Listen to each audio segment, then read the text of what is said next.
দিদি, তুমি আবার এসেছো? বলছিলাম দিলীপদা বলছিল তোমার অঞ্জনা নামের কোনো ছোটবেলার বন্ধু ছিল। আমার না তো।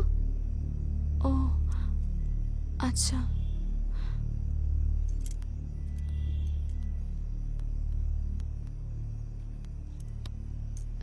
দেখো তো একে চিনতে পারছো কিনা। কে? তুমি আমাকে অঞ্জনা বলে ডাকছিলে না, এই তো সেই অঞ্জনা। দেখো না ভালো করে মনে পড়ছে কিনা প্লিজ। না, আমি একে চিনি না। তুমি আমাকে পাগল টাগল ভেবেছো নাকি? কার ছবি দেখাচ্ছো তুমি আমায়? রেখে যেও না, আমার জানাটা খুব দরকার। প্লিজ দেখো, ঠিক মনে পড়বে। এই আমি কি অসুস্থ হয়ে তোমায় কিছু উল্টোপাল্টা বলে ফেলেছিলাম? কখন কি বলি কোনো খেয়াল থাকে না। এই তুমি না আমার কথায় পাত্তা দিও না, কেউই দেয় না।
অর্পিতা,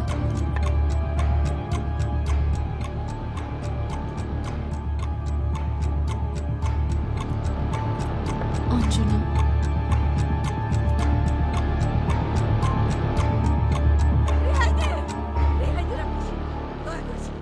ছেড়ে দে বলছি, ছেড়ে দে। ভালো হবে না কিন্তু, ছেড়ে দে। এই ছেড়ে দে, ছেড়ে দে, এবার ছেড়ে দে। আর কত অভিশাপ দিবি, আর কত অভিশাপ দিবি? রাক্ষসী, রাক্ষসী কি পেলে তুই শান্ত হবি বল? মুক্তি দে আমাকে, এবার মুক্তি দে, এবার মুক্তি দে। কি হচ্ছে? কি করছো কি তুমি এসব? এই শুনছো, তুমি তাড়াতাড়ি গুরুদেবের কাছে যাও, এরপর দেরি হয়ে যাবে। আরে তুমি থামবে? হ্যাঁ, কি হয়েছে বলবে তো। অ্যাক্সিডেন্ট হয়েছে আমার ছেলেটা, অফিস থেকে ফেরার পথে অ্যাক্সিডেন্ট হয়েছে। অর্ক কে বললো তোমার? এই রাক্ষসীটার জন্য, এই রাক্ষসীটার জন্য।